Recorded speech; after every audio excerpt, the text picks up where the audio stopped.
全然違うのがわかる。株をやる人にとってはフォールドかなり魅力的。フリップ7はミニ PC、ポケットから取り出して疑問に思ったことを聞く。どうもこんにちは、まみよしです。Galaxy Z Fold 7と Galaxy Z Flip 7。この2機種それぞれ1週間ぐらい実際に使ってみたので、Fold 6から Fold 7どれぐらい進化したのか。あとは今 S25 Ultra メイン機として使ってるんですけども、S25 Ultra から Fold 7に買い替えるのか、その辺も紹介していきます。この動画撮影ミスで撮り直して2回目なので、ぜひグッドボタンだけでもお願いします。ということで早速やっていきましょう。そしたらまずは普段 Galaxy S25 Ultra 使ってるんですけども、なんで Fold 6をメイン機として使ってなかったのかっていうのを紹介していきます。Galaxy Z Flip 6の不満点、まず一つ目がカメラ。こちらの Fold 6のカメラは 0.6 倍、1倍、3倍の三眼カメラになっています。その点は全然問題ないんですけども、こちらの Galaxy Z Fold 6に関しては 4K60fps での動画撮影時にカメラの切り替えっていうのができません。ここが個人的にかなり気になってるポイント。普段の YouTube の動画は全部 4K60fps で撮影してるので、それで撮影がしにくいっていうのが、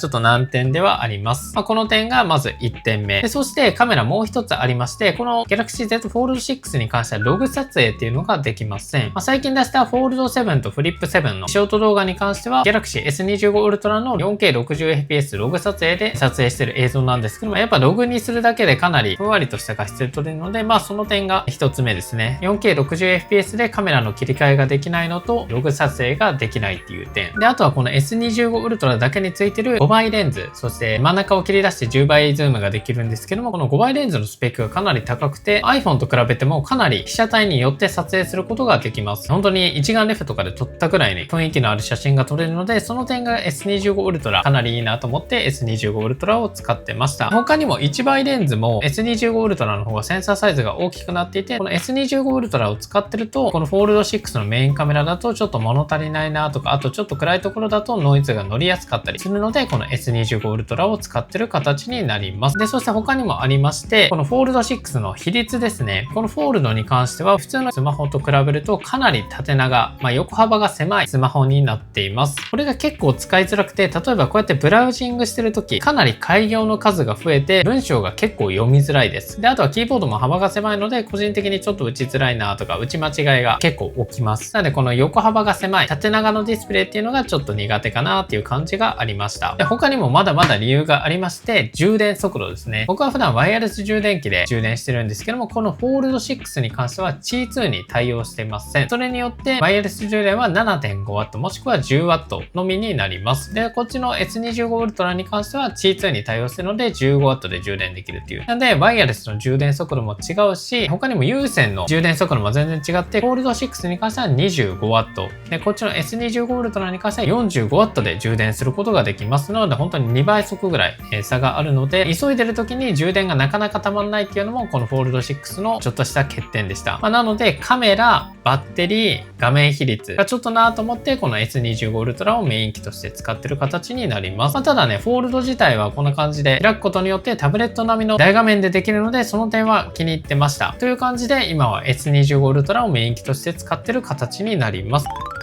そしたら続いてこの Galaxy Z Fold 7 1週間使ってみた感想と実際にこの S25 Ultra から Fold 7に乗り換えるのかを紹介していきます。まず今回何と言っても変わったのが薄さですね。この Fold 6と7比べると全然違うのがわかると思います。こっち向きの方がわかりやすいかな。こんな感じでね、全然薄さ違いますね。この Fold 6の開いた部分のこの半分薄くなった感じ、かなり薄くなったのがわかると思います。この薄さめちゃめちゃいいですね。普通のスマホとほぼほぼ一緒の厚さになってるので、普通のスマホみたいな感じで握ることができます。で、そして重さも結構変わってまして、ちょっと今 Fold 6はガラスフィルムつけてるんですけども、こちら 251g。で、Fold 7は 217g ということで 30g ぐらい差があります。交渉値はこんな感じで違います。なのでね、持った感じ、厚さも違うし、ずっしり感がね、もう全然違います。Fold 7かなり進化しています。で、そして薄さ、重さだけじゃなくて、今回ね、画面も大きくなって、そしてして比率も変わりました。こっちのフォールド6が 6.5 インチ、こっちのフォールド7は 6.8 インチということで 0.3 インチアップしています。で、さらに今回比率も変わっていて、こっちのフォールド7は21対9の画面比率になっていて、こんな感じで横に広がりました。なので、この使ってる時の窮屈感っていうのがかなり少なくなりました。で、そして開いた時に関しても、こっちのフォールド6はちょっと縦長なのに対して、フォールド7は横幅が広がったので、こんな感じで画面が結構大きく感じます。なので動画見る時もフォールド7の方が迫力あるような感じで見えるかなという感じはあります。で、あと僕がこのフォールド気に入ってる一つの理由としては、こちらトレーディングビューっていう株のアプリなんですけども、こちらがね、めちゃめちゃ見やすいです。普通のスマホだとこんな感じで、かなり窮屈な感じで過去がどうなっていたのかっていうのは確認しづらくて、スマホを横にすると逆にこの縦幅が足りなくて、オシレーターとかが見づらくなるんですけども、こちらフォールドを開くことによってこんな感じでかなり大画面で、そして過去の分もしっかりとチェックすることができるっていうのが魅力。で、こちらの大きさも結構ね、全体的に大きくなってる感じがします。で、さらにこんな感じで左右に並べてもいいし、こんな感じでポップアップで出して、ここで買いとか売りの注文をするっていうのができるので、株をやってる人はね、このフォールドめちゃめちゃおすすめですね。で、あとフォールド気に入ってる理由としては、こんな感じでゲームアプリを2つ同時に起動することもできます。iPhone とかだと1つのゲームデイリー終わって、また次のゲームとかやってたんですけども、この Galaxy Fold に関しては2つのアプリを同時に使うことができます。もちろんね、普通の Galaxy S シリーズも2つのアプリ起動できるんですけども、やっぱり比率がおかしくなっちゃうのと、フォールドに関してはさらにもう1個アプリを起動することができるので、その点もフォールドの魅力になっています。で、あともう一つ変わった点としては、このメインディスプレイのカメラですね。今までのフォールド6に関しては、こんな感じでカメラが目立たないような感じになってたんですけども、今回のフォールド7に関しては、こんな感じのパンチホールのカメラを採用しています。僕はこのパンチホールドも全然気にならないタイプなので大丈夫だったんですけども、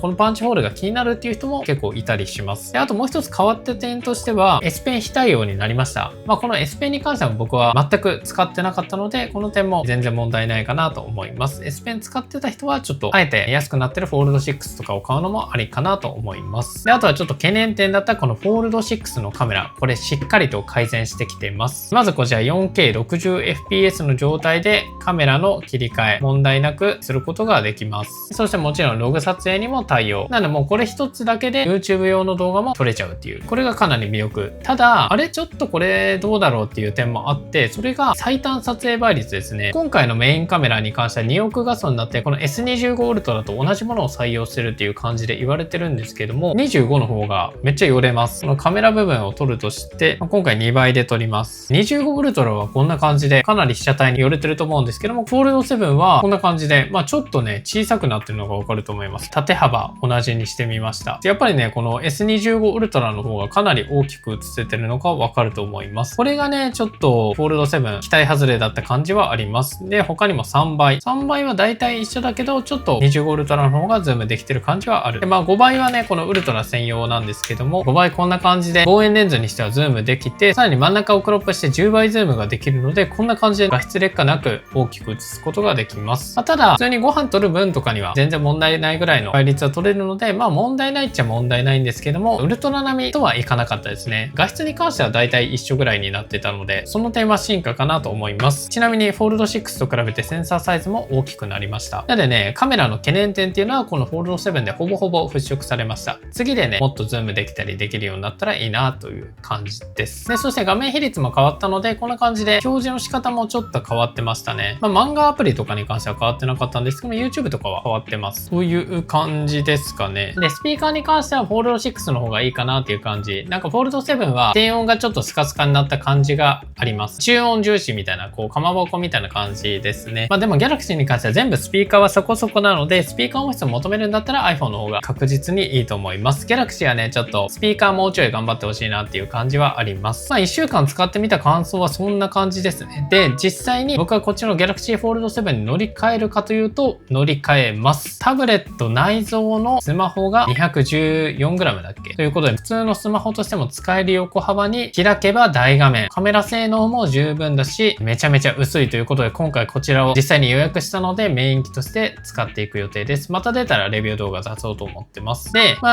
進化してないなとか、これ弱点だなって思うのが、やっぱり有線充電ですね。今までのフォールド6と7、両方とも 25W の充電になってるので、ここがウルトラと同じく 45W とかに対対応してくれたらいいなと思いました。で、あとね、これ C2 実際に検証してみて非対応だと思ってたんですけども、使えました。これがね、結構充電器による、例えばこのモバイルバッテリーの場合は、でもやっぱあれだ、今一瞬ね、ワイヤレス充電になってて、その後急速充電になりました。これなんかね、置く場所によって、ほら、ワイヤレス充電、なんか急速ワイヤレスになったりなんなかったり、普段使ってるね、C2 のワイヤレス充電器だとなぜか急速ワイヤレス充電器にならないですよね。これが充電器との相性なのか、どうなのか、ちょっとよくわかんないんですよね。ちなみにこっちの S25 ウルトラだと問題なく使えてた充電器でもこっちだとダメだったりします。なのでこの点がね、ちょっと謎。で、ちょっと充電器選びは慎重になった方がいいのかもしれないです。で、今回のフォールド7、一番ここちょっと微妙だなって思ったのが、開く時ですね。今までのフォールド6の場合はこんな感じで簡単に開いたり閉じたり、開いたり閉じたりができたんですけども、今回のフォールド7に関しては薄くなりすぎて、こう開こうとした時にこう指が取れちゃう。グリップ力が薄くて開くのが結構大変です。ここが気になる人はかなり気になると思います。ケースとかをつければ全然問題ないんですけども、裸で使いたいっていう人はちょっとね、これ使いづらさはありますね。で、フォールド6の時はこんな感じの分厚めの TPU ケースつけてたんですけども、これだとフォールド7のせっかくの薄さがなくなっちゃうので、今回はこんな感じの薄型ケース買ってみました。結論としてはこれはね、2500円ぐらいで安くていいんですけども、なんか充電するとここからジーって音がするので、これはあんまりおすすめじゃないですね。あと、上側のフレーム部分、これ両面テープで留めるんですけども、両面テープつけないとこんな感じで緩んじゃいます。なのでこれはあんまりおすすめしなくて、もう一つ買ったこのシュピゲンのやつが結構良くて、これもね、両面テープで一応貼る形になってるんですけども、これ使わなくても意外といい感じ。こちら裏側のやつ全部ハードタイプで、サブディスプレイ側がこんな感じの柔らかい TPU になってます。側面はハードっぽいね。で、実際につけるとこんな感じ。ちょっと分厚くなるんですけども、しっかりとね、ホールドして開けやすくなるので、こういったハードケースつけるのかなりおすすめです。そして、マグセーフのリングもついてるので、こういったアクセサリーも使えるし、急速ワイヤレス充電もこれでできました。ただ、やっぱこのカメラパンプが大きいので、ちょっとこんな感じで干渉しちゃう感じはありますね。でもこれはどのケースも言えることかな。なので、今のところケースはこのシュピゲンのケースがおすすめ。これ概要欄に貼っておきます。ただ、これ5500円ぐらいで結構高いので、安いのがいいんであれば、僕がね、今まで S25 ウルトラで使ってたこのリンクルっていうメーカーのこのケースおすすめですね。これ側面 TPU モデルなんですけども、それも出るし、側面がこういうハードタイプのものも出るらしいです。まだね、Amazon 見たら在庫切れになってたので、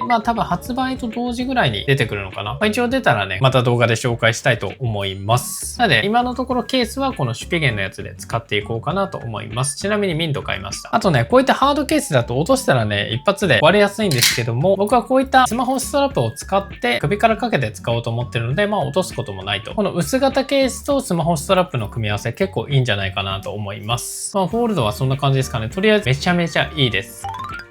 続いてはこちら Galaxy Z Flip 7。これ実際に使ってみた感想としては、進化してるけどフォールドほどではないかなっていう感じでした。まず進化したポイントとしては、カバーディスプレイがこんな感じで全画面になりました。なので今まで以上にこう画面が見やすくなっています。ただこれはいいんですけども、これ結構ね、注意点が必要で、今回もね、グッドロック、このランチャー入れることによって、こんな感じで非対応のアプリもこのカバーディスプレイで表示することができるんですけども、ちょっと懸念点もありまして、例えばこんな感じで自撮りアプリ、今まで通り使えるんですけども、全画面になったことによって、このスナップ撮影かな、こちらのボタンがカメラ部分に被ってます。これ押せません。こういうことが起きます。ただそれ用の対策として、ここに1個ボタンがついてるんですけども、こちらで比率を変えることができます。こんな感じで16対9にしたり、全画面にしたり、あとはこれちょっと分かりづらいんですけども、カメラの部分はもう全部画面なしの状態にするっていうモードの3パターンから選ぶことができます。こうすればスナップ撮影も押すことができます。ただこっちにするとシャッターボタンが途中で切れてたりしますね。こっちも切れてるか。こういうことが起きたりします。なので、めっちゃ使いやすいかって言われたら、そうではないかな。カレンダーとかもここら辺被るんですけども、普通に使えるかなっていう感じではあります。今回のフリップ7、大きく変わったのがそこですね。で、厚みとかは若干薄くなってるレベルでほぼ変わってないのと、あとここのディスプレイが明るくなったぐらいだ。そう。で、今回のこのフリップ7、一番進化が大きいなって思ったのが、この USB-C 端端子、今までは DeX モードに対応してなかったんですけども、今回のフリップ7からついに DeX モードに対応しました。でこれ DeX モードに対応してることによって、ここからモニターにつなぐことによって、パソコンみたいな感じで、この Galaxy を操作することができます。あとはこちらに XReal とか Vichia Pro とか、そういった XR グラスを接続して、キーボードをつなげてパソコンみたいに使うことができます。なので、こちらのフリップ7はミニ PC みたいな感じで使うことができます。であとは自撮りもこんな感じで、超広角カメラでかなり広く撮影したり、1倍レンズで綺麗に撮影することなんかもできます。で、今回このフォールドとフリップ、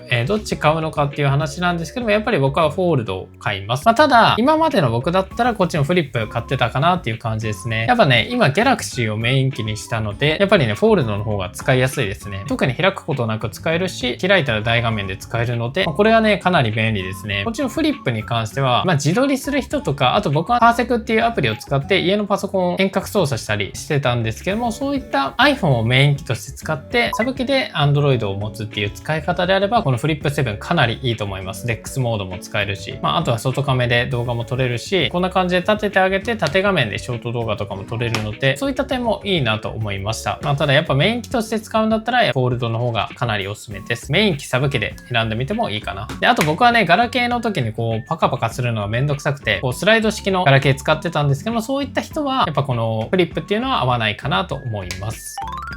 ということで今回 S25 Ultra、Fold 6、Fold 7、Flip 7それぞれ使ってみた感想を紹介してみました。これから Galaxy を買うんだったら、S25 シリーズ、普通の S25 でいいと思います。普通に使いやすいですね。で、折りたたみスマホで大画面で使いたいっていう場合は Fold 7めちゃめちゃいいと思います。で、Fold 7は S Pen が使えないので、S Pen 使いたいっていう人は Fold 6を今から買うのも、ありだけど、やっぱり Fold 7の方がいいかな。S Pen どうしても使いたいっていう人は Fold 6もいいと思います。Flip 7に関しては DeX モードをこの大きさで使う。サブとして使うでもいいし、DeX モードをめちゃめちゃ使うとか、そういった人はこの Flip 7買ってもいいし、あとはね、すぐにこんな感じで外カメで自撮りするっていう方はこの Flip 7かなりいいと思います。合う合わないが結構分かれるのが Flip 7っていう感じですね。で、あと、そうだ、言い忘れてたけど、この Flip 7に関しては Gemini との相性めちゃめちゃいいです。ちょっと何か分かんないことあったら、電源ボタンを長押しして、プロテインのスムージー作りたいんだけど何か合う果物ある？プロテインスムージーに合う果物としてはバナナ、イチゴ、ブルーベリー、マンゴーなどがおすすめです。冷凍フルーツを使うと手軽に作れます。こんな感じでポケットから取り出して長押ししてジェミニを起動して疑問に思ったことを聞くっていうのができるので、ジェミニマシンとしても結構いいかなと思います。それこそ普段は調べ物とか全部ジェミニで完結しちゃうっていう人はフリップもいいかなと思いました。で、Galaxy 使ったことある人は iPhone から乗り換えて Galaxy こういうところが良かったですとか、逆に Galaxy から iPhone に乗り換えてこういうところが良かったですとか、そういうのあればぜひコメント欄で教えてください。以上、バイバイ。Fold 7届くのめっちゃ楽しみ。これは今から初期化して返却します。